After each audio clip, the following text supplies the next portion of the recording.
बाकायदा एक जंग शुरू हो गई है। ईरान ने कई बहरी जहाज़ों को निशाना बनाया और ये वो बहरी जहाज़ हैं जिन्हें अमेरिका गुजारने की कोशिश कर रहा था ओमान के करीब से एक नई राहदारी में से। अमेरिका ने ईरान की सरहद से दूर ओमान के करीब आबने हुर्मुज़ में से एक नया रास्ता निकाला है, एक नई राहदारी बनाई है। वहाँ पे उनकी फोर्सेज मौजूद हैं। वो कहते हैं जी हम यहाँ से ऑयल टैंकरों को निकालेंगे। अब वो वहाँ से निकालना चाह रहे थे। ईरान कहते हैं जी हमारे बगैर आप यहाँ से नहीं निकाल सकते, हम ये नहीं करने देंगे। और ईरान समझता है कि ये खिलाफ वर्जी है उस मुआहदे की जो पाकिस्तान में हुआ था। बल्कि यहाँ एक स्टेटमेंट भी आ गया है जो इस्माइल बकाई का स्टेटमेंट है, ये एयरवाई के ऊपर छपा हुआ था कि कोई शक नहीं इस्लामाबाद एमओयू खत्म हो गया है। तर्जुमान ईरानी वजारत खारजा इस्माइल बकाई, यानी जो हम जिस पे इतरा रहे थे, जिस पे हम बहुत बात कर रहे थे इस्लामाबाद एमओयू की, वो ईरानी वजारत खारजा के जो तर्जुमान है वो कहते हैं जी वो तो एमओयू अब खत्म हो गया, यानी उसकी तो खिलाफ वर्जी हो गई। क्योंकि अमेरिका ने बहुत बमबारी की है पिछले 3 दिन में ईरान पे। बाकायदा अब एक जंग शुरू हो चुकी है। डोनाल्ड ट्रंप ने कांग्रेस को भी आगाह कर दिया है और ये बता दिया है कि अब लड़ाई होगी और बाकायदा अहकाम जारी कर दिए गए हैं। हमलों की एक के बाद एक लहर आ रही है। ईरान जवाबी हमले कर रहा है। उधर सऊदी अरब ने अटैक कर दिया एक एयरपोर्ट पे यमन में, और यमन के जो हौसी हैं उन्होंने अटैक कर दिया सऊदी अरब में एयरपोर्ट के ऊपर, और वहाँ पे कुछ आग के शोले उठते हुए दिखाई भी दिए। लेकिन सऊदी सोर्सेज ये कह रहे हैं कि उन्होंने तमाम जो मिसाइल मारे गए थे या रॉकेट्स मारे गए थे यमन की जानिब से, उन तमाम को उन्होंने हवा में तबाह कर दिया। तो खित्ते की सूरत हाल कोई बड़ी अच्छी नहीं है, अजीबोगरीब सूरत हाल पैदा हो गई है। यहाँ डोनाल्ड ट्रंप ने एक स्टेटमेंट दिया जिसका जवाब ईरान ने दिया। डोनाल्ड ट्रंप ने दोबारा ऐलान कर दिया कि आबने हुर्मुज़ की हम नाकाबंदी कर रहे हैं और गुजरने वाले हर जहाज से 20% हम फीस वसूल करेंगे। यानी अमेरिका वहां पे नाकाबंदी करने जा रहा है आबने हुर्मुज़ की, और जो जहाज वहां से गुजरना चाहता है वो डोनाल्ड ट्रंप को 20% दे दे। यानी जितने का वो माल लेकर जा रहा है, फर्ज करें उस जहाज के अंदर 10 अरब का माल है तो 2 अरब रुपया डोनाल्ड ट्रंप को दे दें और जहाज आप वहां से निकाल कर ले जाएं। तो ये जनाब अब डोनाल्ड ट्रंप ने इस किस्म की बात की है। इसके जवाब में जो ईरानी वजीर खारजा हैं उन्होंने बड़ा मजेदार रिप्लाई दिया। उन्होंने कहा जी कि ईरान हमेशा से आबने हुर्मुज़ का मुहाफ़िज़ रहा है और हमेशा रहेगा। और ये जो डोनाल्ड ट्रंप ने आबने हुर्मुज़ पर फीस वसूल करने का जो बयान दिया है, उन्होंने कहा जी बिल्कुल दुरुस्त बयान है उनका। जो भी आबने हुर्मुज़ में कमर्शियल जहाज़ों को महफूज रास्ता फराहम करता है उसको इस काम का मुआवजा मिलना चाहिए और हम ये काम करते रहे हैं। उन्होंने मजीद कहा कि 20% बहुत ज्यादा है, हम दाम बहुत मुनासिब रखेंगे। ये जनाब ईरान इस वक्त कह रहा है कि जनाब हमारा कंट्रोल है, हमारी जगह है, यहाँ से जो गुजरेगा हमें फीस देकर जाएगा। जबकि डोनाल्ड ट्रंप ने 20% फीस रख दी है। तो वो जो एक सारा माहौल बना था, जंगबंदी का, मुआहदे हो रहे हैं, बातचीत हो रही है, वो तो सारा पड़ गया कटाई में। अब जब अमेरिका को दोबारा फेस सेविंग चाहिए होगी तो अमेरिकन पाकिस्तानियों से रब्ता करेंगे और दीगर जो फरीक हैं उनसे रब्ता करेंगे और हम दोबारा से अमेरिका को फेस सेविंग देंगे। तो फिर से हम कहेंगे जनाब हम सालसी करवा रहे हैं, हम बहुत ताकतवर, बहुत बड़े हो गए हैं। जबकि हमारा बलूचिस्तान, हमारा कश्मीर, हमारा पाकिस्तान जिस तरह जल रहा है, जिन हालात में वहाँ पे लोग गुजारा कर रहे हैं, उसका हमारे पास कोई हल नहीं है। मिलिट्री एस्टेब्लिशमेंट ने अपनी तोपों का रुख कर लिया है मौलाना फजलुर रहमान की तरफ। फजलुर रहमान साहब ने ऐसा क्या कर दिया कि सारे के सारे मिलकर उन्हें पड़ गए हैं। वो सियासतदान जो फौज के टाउटों के तौर पे किरदार अदा करते हैं, या वो लोग जो आजकल बहुत मिलिट्री एस्टेब्लिशमेंट के करीब हैं, चाहे वो सहाफ़ी हैं या कोई और लोग हैं, या वो जो पेड अकाउंट्स हैं वो हो गए, या काला चैनल वगैरह, ये सारे रल के मौलाना फजलुर रहमान साहब को पै गए। उसकी वजह यह है कि फजलुर रहमान साहब ने एक तकरीर की हाल ही में, और जो तकरीर की उसमें 4 से 5 ऐसी बातें हैं जो पाकिस्तान के इस वक्त मौजूदा मिलिट्री रिजीम को चुभ गई, या आप कहें तो आसिम मुनीर साहब को या उनके लिए काम करने वाले जर्नैलों को ये 4-5 बातें चुभ गई। इनमें जो सबसे पहली बात है वो जो उन्होंने कही और जो बड़ी सख्त बात थी, उन्होंने कहा जी कि अपने शोहदा के खून का एहसान हम पर क्यों डालते हो? हम अपने खून पसीने की कमाई से टैक्स देते हैं, जिससे तुम्हें तनख्वाह मिलती है। तुमने ये पेटी इसीलिए पहनी है, यानी जो तुमने ये रास्ता अपनाया, तुम्हारे पास ये ऑप्शन थी, तुम यहाँ पे आ गए, अब तुम बंदूक उठाओ, तुम लड़ो, तो अपने शोहदा के खून का एहसान हम पे क्यों डालते हो? ये फजलुर रहमान साहब ने एक बात की। फिर उन्होंने कहा जनाब के हम क्यों बंदूक उठाएं और क्यों लश्कर बनाएं, ये फजलुर रहमान साहब की एक बात थी। और इससे तो उन्होंने एक बहुत बड़ी खबर भी दे दी, बहुत बड़ा इंकशाफ भी कर दिया कि वाकई में मिलिट्री एस्टेब्लिशमेंट एक मरतबा फिर लश्कर बनाना चाहती है और वो लश्कर बनाकर अवाम को दहशतगर्दों से या अवाम को मुखालिफ ग्रोहों से लड़वाना चाहती है। और ये जो इस वक्त बलूचिस्तान में कत्लेआम हुआ पुलिस वालों का, वो लवाहिकीन क्या कह रहे हैं, वो भी इससे मिलती जुलती बात कर रहे हैं। मैं उनके ऊपर बाद में जाऊंगा, फजलुर रहमान साहब की बाकी बातें। उन्होंने कहा जी कि वर्दी उतार कर इलेक्शन लड़ो अगर तुम्हें इतना ही शौक है। ये भी एक चैलेंज फजलुर रहमान साहब ने किया। इस पे बहुत गुस्सा चढ़ता है फौज को हमेशा। वो ये कहते हैं कि आप अनकंडीशनली इस बात को तस्लीम करें कि हमारा जो चीफ है या हमारा जो आर्मी चीफ है वो पाकिस्तान का सबसे मकबूल आदमी है, वो है पाकिस्तान का सबसे बड़ा हीरो। इसको आप अनकंडीशनली आप मान लें, इसके रास्ते में आपने कोई रोड़े नहीं अटकाने। ये हमेशा से एक हीरोइज्म, एक हीरोगिरी का शिकार रहते हैं। लेकिन मामला ये है कि ग्राउंड रियलिटी ये नहीं होती। तो जब भी कभी कोई ग्राउंड रियलिटी की बात करता है तो वो लोग यही कहते हैं कि आ जाओ इलेक्शन लड़ लो, काउंसलर का इलेक्शन लड़ लो, आपको पता चल जाएगा। अक़वाम मुत्तहिदा के दफ्तर के बाहर एहतजाज किया कश्मीरियों ने। मैंने गिना तो टोटल 12 कश्मीरी थे। 12 कश्मीरी इकट्ठे हुए और उन्होंने इंडिया के खिलाफ एहतजाज किया कि मकबूजा कश्मीर में इंडिया जुल्म कर रहा है। इधर 12,000 कश्मीरी निकलते हैं और वो एहतजाज करते हैं और पाकिस्तान का मीडिया नहीं दिखाता। और चलो 12,000 ना मानो, 1200 तो मान लो ना। 12 बंदों की खबर आप चला रहे हैं हेडलाइन के अंदर इंडिया के खिलाफ। लोग कह रहे हैं कि हमसे हमारा हक छीना जा रहा है। तो इधर जो पाकिस्तान में आजाद कश्मीर में हक छीना जा रहा है, चलो 12,000 ना माने, 1200 बंदा माने आप। इतनी बड़ी तादाद में कश्मीरी निकलते हैं, खबर ही नहीं चलती कि ओवरसीज कश्मीरी एहतजाज कर रहे हैं। वो कश्मीरी कहते हैं पाकिस्तानी मीडिया में कवर ही ना करे। वो आते हैं, वो कहते हैं जाओ यार यहां से, तुमने खबर चलानी ही नहीं। इंटरनेशनल मीडिया पे चलती है, पाकिस्तानी मीडिया पे चलती ही नहीं। तो ये जो चीजें अब की जा रही है ना, ये कश्मीरी याद रखेंगे, इसको भूलेंगे नहीं। पहली मर्तबा ऐसा हुआ है कि खुराक की तरसील को बतौर हथियार इस्तेमाल किया जा रहा है। ऐसा पाकिस्तान में नहीं होता था। जो खुराक की तरसील है, जो खुराक जाती है आजाद कश्मीर में, उसको बतौर हथियार इस्तेमाल किया जा रहा है। बीबीसी ने खबर दी, इन्होंने तरदीद की। उसके बाद से लेकर अब तक दर्जनों वीडियो आ चुकी हैं जो ये बता रही हैं कि जगह जगह पे ट्रक खड़े हुए हैं, जगह जगह पे माल खड़ा हुआ है। खुराक को आजाद कश्मीर में जाने नहीं दिया जा रहा। कोशिश कर रहे हैं कि लोगों की खुराक बंद हो जाए और वो दबाव में आ जाए। और ये काम हो कब रहा है? मुहर्रमुल हराम के महीने में। तो करने वाले जरा अपने गिरेबान में खुद ही झांक लें। नादरीन, मारम बलोच साहबा की किरदार कुशी की जा रही है, लगातार की जा रही है। मारम लांगू कह के उन्हें मुखातिब किया जाता है, उन्हें दहशतगर्दों के साथ जोड़ा जाता है। ये सख्त ज्यादती है। देखें, मैं आपको एक चीज बताता हूं, वो कहती क्या है। मारम बलोच ने ये नहीं कहा कि हम दहशतगर्दी करेंगे, हम बम चलाएंगे, हम गोली चलाएंगे, हम किसी को जान से मार देंगे। नहीं, उसने कभी इसकी हमायत नहीं की। मारम बलोच ने कहा कि अगर आपने दहशतगर्दों को या उनसे जुड़े हुए लोगों को पकड़ना है, आप आते हैं, आप बलूचिस्तान में किसी के भी घर में घुस जाते हैं, वहां से किसी को भी आप उठाकर ले जाते हैं, उसको टॉर्चर करते हैं, उसको जबरी तौर पे लापता करते हैं, फिर उसकी मशक़शुदा लाश आप फेंक के चले जाते हैं। आप ये ना करें। आपने जिसको गिरफ्तार करना है कानून के मुताबिक गिरफ्तार करें। अदालत कॉलेज मांगते हैं, फैक्ट्रियां मांगते हैं, सड़कें मांगते हैं, इंफ्रास्ट्रक्चर मांगते हैं, गैस मांगते हैं, बिजली मांगते हैं, इंटरनेट मांगते हैं। वो अपने लिए जदीद तालीम और जदीद सहूलियात मांगते हैं जो सारी दुनिया में शहरियों को मिलती हैं। अब वो चीजें आप उन्हें देते नहीं है। देखिए, अगर उन्हें तालीम मिल जाएगी, उन्हें सेहत की सहूलियात मिल जाएंगी, उन्हें सड़कें मिल जाएंगी, उन्हें इंफ्रास्ट्रक्चर मिल जाएगा, तो वो क्या कहेंगे? वो यही कहेंगे ना कि ये हमारे वसाइल हैं, ये मादनियात हमारे हैं, ये हम बेचेंगे।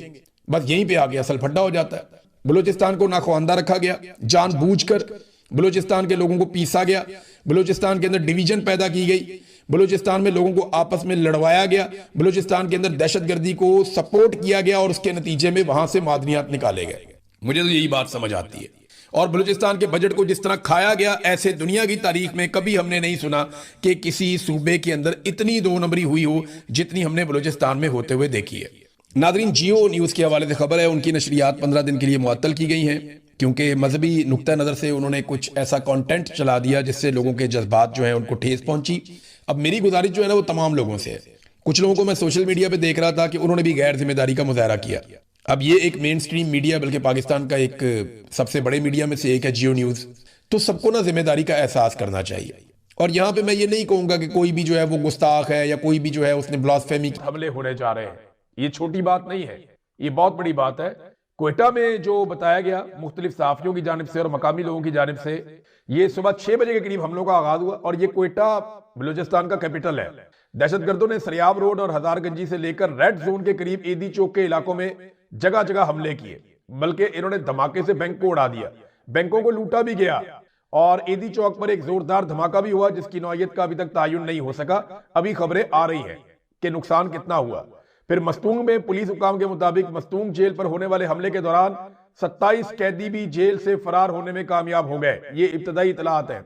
नौशकी नोशकी में डिप्टी कमिश्नर के घर पर हमला करके उन्हें यरगमाल बना लिया गया और इसकी कुछ मुबैना तौर पे वीडियोस भी गर्दिश कर रही हैं कि जो डिप्टी कमिश्नर है उसको यरगमाल बना लिया गया। ये तो सूरत बन गई वहां पे। खारान में मकामी पुलिस एहलकार के मुताबिक खारान में मलाजई कौमी इत्तेहाद के चेयरमैन मीर शाहिद गुल मलाजई के घर पर होने वाले हमले में शाहिद गुल समेत 7 अफराद जान की बाजी हार गए। पुलिस के मुताबिक उनके घर और गाड़ी को भी नजर आतिश कर दिया गया। गवादर में सिक्योरिटी जराये ने हमले की तस्दीक की है, जहां खुशदार से ताल्लुक रखने वाले खानदान के 11 अफराद को हलाक कर दिया गया।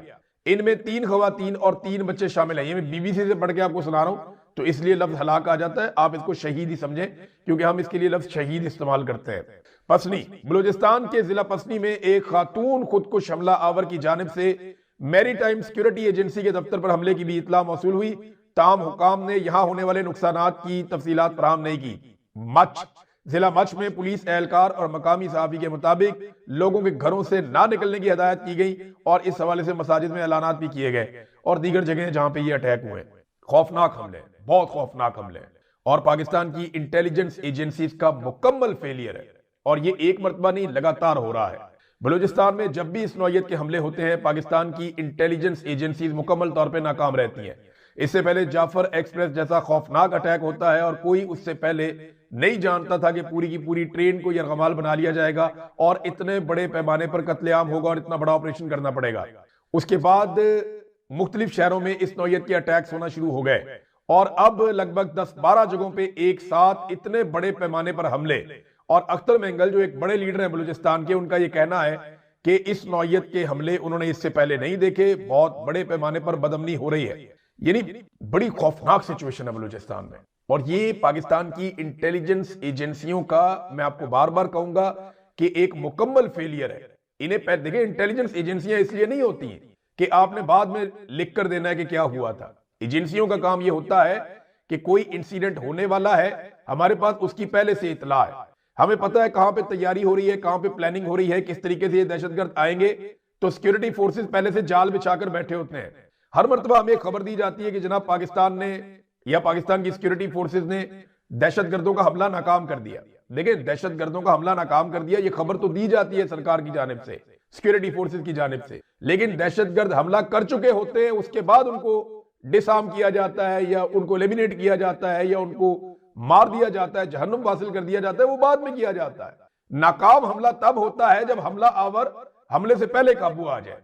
यहां पे हमला आवर आते हैं, वो अपना हमला करते हैं, वो अपना टारगेट अचीव करते हैं, उसके बाद आप उनसे लड़ाई करते हैं, आप उन्हें मार देते हैं, कुछ मर जाते हैं, कुछ भाग जाते हैं, तो ये ऑपरेशन नाकाम तो नहीं हुआ। ये कौम को हर मर्तबा चूरन भेज देते हैं जनाब के हमने दहशतगर्दों का हमला नाकाम कर दिया, और हर मर्तबा दहशतगर्द अपनी कार्रवाई डाल के चले जाते हैं। मैं दहशतगर्दों की साइड की स्टोरी बिल्कुल नहीं सुनाऊंगा, क्योंकि उन्होंने भी पूरे पूरे पेज बना बना के लिखे हुए हैं और वो हर तरफ वो गर्दिश कर रहे हैं, सोशल मीडिया पे भी हर तरफ। लेकिन जो रियासत बात कर रही है उसके ऊपर तो हम बात कर सकते हैं ना, कि आप हर मर्तबा कहते हैं कि जनाब हमने दहशतगर्दों का हमला नाकाम बना दिया, वो आते हैं, वो दोबारा हमला करके चले जाते हैं, और हर मर्तबा आपको पता ही तब चलता है जब हमला हो चुका होता है, और जब आप रिस्पॉन्स करते हैं तब तक वो बहुत नुकसान कर चुके होते हैं। अब ये छोटी चीजें नहीं है, ये बहुत बड़ी चीजें। किसी भी मुल्क में इस नौयत का इतना बड़ा अटैक पूरे सूबे के लैंडस्केप के ऊपर हो जाए तो सर पकड़ के बैठ जाए पूरी इंतजामिया। लेकिन इंटेलिजेंस एजेंसियां किसी और काम पे लगी हुई हैं। यहां पे इंटेलिजेंस एजेंसियों को एक के बाद एक शिकस्त हो रही है। वो बिल्कुल कामयाब नहीं हो पा रहे कि बलूचिस्तान में किसी हमले को होने से पहले कैसे रोकना है, लेकिन उन्हें यह पता है कि किसी जलसे को कैसे रोकना है, उन्हें यह पता है किसी तहरीक को कैसे रोकना है, उन्हें यह पता है कि अडियाला जेल में मुलाकातों को कैसे रोकना है, उन्हें यह पता है कि एक शख्स को अस्पताल कैसे लेकर जाना है, उन्हें यह पता है कि फैमिली को कैसे चक्कर देना है, उन्हें यह पता है कि खवातीन को कैसे जेलों में रखना है, उन्हें यह पता है कि सहाफियों की आवाजें कैसे बंद करनी है, उन्हें यह पता है कि जजों को कैसे कंट्रोल करना है, उन्हें यह पता है कि आईनी तरामीम कैसे करवानी है, उन्हें यह पता है कि अपने लिए इस्तिस्ना कैसे लेना है, उन्हें यह पता है कि एक्सटेंशन कैसे मिलती है, उन्हें यह पता है कि पाकिस्तान में इक्तदार को अपने कंट्रोल में कैसे रखना है, उन्हें यह पता है कि बोर्ड ऑफ पीस में कैसे शामिल होना है, उन्हें यह पता है कि पाकिस्तानी डोनाल्ड ट्रंप को कैसे खुश रख सकते हैं, उन्हें यह पता है कि अर्जी कैसे लिखनी है कि हम अपनी फौज गजा भेजना चाहते हैं, और भेजने का मकसद क्या है, फलस्तीनियों को डिसआर्म करना और इसराइल की हिफाजत करना। ये सारी बातें इन्हें पता, और ऐसी 1000 बातें मैं आपको गिनवा सकता हूं। लेकिन ये नहीं पता कि बलूचिस्तान में दहशतगर्द आ रहे हैं, वो वहां पे अटैक कर देंगे। वो बाद में पता चलता है जनाब, जब भी अटैक हो जाता है सिक्योरिटी फोर्सेज आती हैं, वो दहशतगर्द अपना नुकसान कर देते हैं, उसके बाद सिक्योरिटी फोर्सेज दहशतगर्दों के साथ लड़ती हैं, दहशतगर्द भी नुकसान होता है, मारे जाते हैं, सिक्योरिटी फोर्सेज के लोग भी शहीद हो जाते हैं, और एंड में एक प्रेस रिलीज हमारे हाथ में थमा दी जाती है मीडिया के कि जनाब हमने दहशतगर्द ऑपरेशन नाकाम बना दिया, दहशतगर्दों का हमला नाकाम बना दिया। अब मैं एक सवाल करना चाहता हूं कि इतना बड़ा इंटेलिजेंस फेलियर, क्या इसके बाद डीजीआईएसआई को इस्तीफा नहीं देना चाहिए? ये दुनिया के किसी मुल्क में हुआ होता ना तो डीजीआईएसआई कम से कम फिक्स हो जाता है इसके अंदर, या उनकी जो मेन इंटेलिजेंस एजेंसी है। इसराइल में इतना बड़ा हमला हो जाए ना, अमेरिका में इस पैमाने पे इतने बड़े हमले हो जाएं, बर्तानिया में इतने बड़े हमले हो जाएं, इंडिया में इतने बड़े हमले हो जाएं, किसी भी मुल्क के अंदर, बांग्लादेश में हो जाए, बल्कि यूरोप के किसी मुल्क के अंदर इतने बड़े हमले हो जाएं, आप मेरे से लिख कर ले लें कि वहां के इंटेलिजेंस इदारों के सरबराह इस्तीफे देकर चले जाएंगे, और उन्हें जाना पड़ेगा शाम से पहले पहले। यहां जनाब कोई जिम्मेदारी नहीं लेता, यहां पे एक अर्दली को फारिग नहीं किया जाता, अकाउंटेबिलिटी है ही नहीं, सारे एक ही काम पे लगे हुए, इमरान खान को तोड़ो, इमरान खान को मारो, इमरान खान को जलील करो, और उधर अवाम को पूछने वाला ही कोई नहीं है। लोग वीडियोस बना रहे हैं, दहशतगर्द दंदनाते फिर रहे हैं सड़कों के ऊपर, इंतहाई अफसोसनाक मनाजिर मैंने देखे। और ये सारा कुछ क्यों हो रहा है? इन दहशतगर्दों की तादाद में लगातार इजाफा हो रहा है। मैंने ये बात बार बार की, और ये बात तमाम समझदार लोग बार बार कर रहे हैं कि बलूचिस्तान की सियासी और जमहूरी आवाजों को कुचलना बंद कर दें। हम बार बार ये कह रहे हैं कि बलूचिस्तान के अवाम के मैंडेट के ऊपर डाका ना डालें, बार बार ऐसा ना करें। हम बार बार कह रहे हैं कि वहां के नौजवानों की बात सुने, उनके गिले शिकवे दूर करें। वो आईन के दायरे के अंदर रहकर काम करना चाहते हैं, उनको मार्जिन दें, लेकिन ऐसा नहीं किया जा रहा। मारिम बलोच को उठा के अंदर बंद कर दिया जी, इससे दहशतगर्दी खत्म हो जाएगी, लॉ जी हो गई। भाई नौजवानों को आप पॉलिटिकल साइड पे आने दें, नौजवानों को आप चाहे वो गिले करते हैं, शिकवे करते हैं, बुरा भला कहते हैं, कोई बात नहीं, आने दें उनको, बर्दाश्त करें आप उन्हें धकेल के दहशतगर्द ना बनाएं। जब आप जबरी तौर पे गुमशुदगियां करते हैं, जब आप वसाइल के ऊपर कब्जा करते हैं, जब आप आवाजों को कुचलते हैं, तो फिर लोग हथियार उठाते हैं। बदकिस्मती से हमारी पॉलिसी देखिए, आप ताकत के जरिए से ना कब्जा और कंट्रोल कर सकते हैं, आप ताकत के जरिए से रूल नहीं कर सकते, आप ताकत के जरिए से निजाम पे कंट्रोल कर सकते हैं, निजाम को चला नहीं सकते। और बलूचिस्तान इस वक्त इसी तरह की एक स्टैंड स्टिल सिचुएशन में बड़े लंबे अरसे से है। इधर ईरान के अंदर हालात खराब होने के बहुत ज्यादा इम्कान हैं। फर्ज करें अमेरिका और ईरान की कोई बहुत बड़ी लड़ाई हो जाती है और ईरान के अंदर हालात बहुत खराब हो जाते हैं, इसका सारा इंपैक्ट आपके बलूचिस्तान पे आएगा। आपको आइडिया भी नहीं है जिस लेवल का इंपैक्ट बलूचिस्तान के ऊपर आएगा। खैबर पख्तूनख्वा में हर दूसरे दिन यहां ऑपरेशन करना है, वहां ऑपरेशन करना है। कभी आपने सुना है डीजीआईएसपीआर से, या कभी आपने सुना है कि जनाब हम एक बड़ा ऑपरेशन बलूचिस्तान में करने जा रहे हैं? जरूरत ही नहीं है, क्योंकि सारा तो कंट्रोल है वहां पे। देखे ना, वहां सारी मादनियात किसके पास है? पाकिस्तान की एस्टेब्लिशमेंट के पास। स्मगलिंग के सारे रास्ते किसके पास है? पाकिस्तान की एस्टेब्लिशमेंट के पास। वहां पे बेशुमार, हुकूमत में वजीर कौन होगा, ओहदा किसको मिलेगा, ट्रांसफर पोस्टिंग के मामला तो पाकिस्तान की आईएसआई वहां पे तय करती है। सारे इख्तियार पाकिस्तान की मिलिट्री एस्टेब्लिशमेंट के पास हैं, वो तय करते हैं किसको कहां लगाना है, किसको कहां लगाना है। तो खुशी होना है इन्होंने बलूचिस्तान से। जब बैठते हैं बलूचिस्तान की तारीफ करते हैं, वहां के वजीर आला की तारीफ करते हैं। वो वजीर आला जो पहले भड़क मारता था, जोर से बोलता था, आज मैंने उसको रोते हुए देखा और मुझे बड़ी तकलीफ हुई मुझे सरफराज भुट्टी को रोते हुए देख के। बेबस आदमी रोता है, कमजोर आदमी रोता है। रोना नहीं चाहिए था, मुकाबला करना चाहिए। आंखों में आंसू आ जाते हैं, बंदे की आवाज भर जाती है, लेकिन यहां पे खड़े होना चाहिए। ऐसे लोगों को चुन चुन कर लाकर बैठा दिया है जिनका आवाम के साथ ताल्लुक ही नहीं है। सरदार अख्तर बेंगल से लेकर कासिम सूरी तक आ जाए आप, जितने भी लोग बलूचिस्तान के लोगों की आवाज है, लेकिन बलूचिस्तान के लोग अब नहीं सुनते उन लोगों की जिन्हें लाके एस्टेब्लिशमेंट मुसल्लत करती है। इस तरह के सियासतदानों को जब आप दीवार के साथ लगाएंगे, कासिम सूरी जैसे आदमी को पाकिस्तान छोड़ के जाना पड़ गया। अख्तर बेंगल जो है उसके एहतजाज की आपने ये हालत की, वो अपने घर जाकर बैठा हुआ है। अब सरफराज भुट्टी, अनवारुल्लाह काकड़, ये किरदारों से बलूचिस्तान के नौजवान नफरत करते हैं। वो उन्हें अपने बीच में तो समझते ही नहीं है। ये लोग ट्रेवल नहीं कर सकते। आपको खैबर पख्तूनख्वा में बार बार ऑपरेशन करने हैं, क्योंकि वहां की हुकूमत जो है वो बार बार रुकावट डालती है मादनियात के रास्ते में, दीगर चीजों के रास्ते में, मिनरल बिल पास नहीं करती। तो आपको बहुत गुस्सा है वहां पे, वहां जाके जनाब ऑपरेशन करने बहुत जरूरी है वहां पे ऑपरेशन करना, इसलिए कि चीजें वहां पे कंट्रोल में नहीं है बलूचिस्तान में। क्योंकि चीजें कंट्रोल में, जितनी मर्जी दहशतगर्दी होती रहे, इन लोगों को लोग कभी तस्लीम नहीं करेंगे। लोग जिन्हें फॉलो करते हैं इस बात को समझें, वहां पे पॉलिटिकल प्रोसेस को चलने दें। लेकिन फौज के हाथ में जब भी ताकत आती है ना, देखिए होती है उनको ताकत ही तो समझ आती है उन्हें। जब भी आप फौज को इख्तियार देते हैं ना, इख्तियार देते हैं, तो उनकी सारी की सारी तरबियत होती है हथियार चलाने की और लड़ने की। तो वो लड़ाई के जरिए चीजों को कंट्रोल करते हैं। तो लड़ाई के जरिए शिकवे, शिकायतें नफरतों में बदल जाते हैं और फिर बहुत बड़ी बड़ी अजीबो गरीब सूरत पैदा हो, जैसी वो हो गई है। मैं ये नहीं कह रहा कि बलूचिस्तान का कंट्रोल चला गया, जाना भी नहीं है। ये मुट्ठी भर दहशतगर्द पाकिस्तान का कुछ नहीं बिगाड़ सकते, लेकिन हमारे इमेज का बेड़ा गर्क करके रख दिया। मुझे आप बताएं कौन आएगा इन्वेस्टमेंट लेकर पाकिस्तान में? ये यहाँ पे जो गोरे फिरते हैं ना हमारे आसपास, या यूरोप में है या अमेरिका में है लोग, वो ये नहीं देखते कि बलूचिस्तान में, वो पाकिस्तान लिखते हैं इसको, वो इसको ऐसे देखते हैं कि बलूचिस्तान क्या है, पाकिस्तान है ना।